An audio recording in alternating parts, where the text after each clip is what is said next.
Hello mga kamamis! Hello people! Magandang araw po sa ating lahat. So ngayon, dahil nga usang lindol sa iba't ibang lugar dito sa mundo, naku, kailangan po natin mag-ready.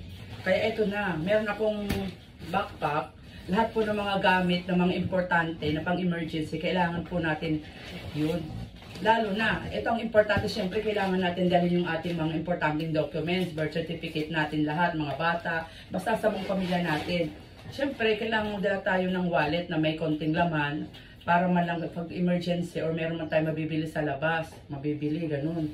Tapos syempre, meron ako ditong mga face mask, meron akong, ayan o, may face mask, may mga gamot, importante yan. Tapos meron ako ditong flashlight, meron akong of lotion. Tapos syempre kailangan to ng tempra pag sa mga bata. Syempre magdadala rin ako ng mga dilata. Tapos ito, yung mga easy to open lang.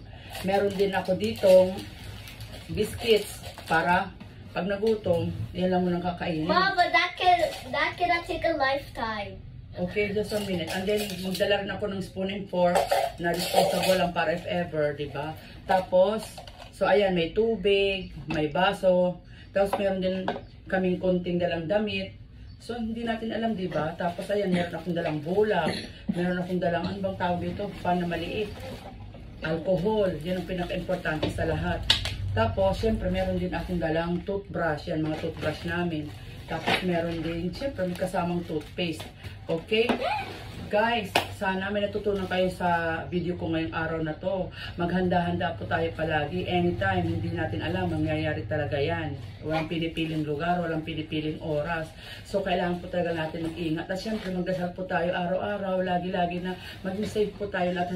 Hindi po talaga mangyari ang lindol na yun o kahit anong mga kalamidad dito nangyari sa ating kapaligiran. Okay? Maraming salamat po guys. Sana may natutunan kayo.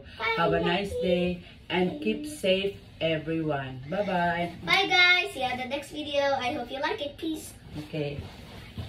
Bye-bye now. Rah.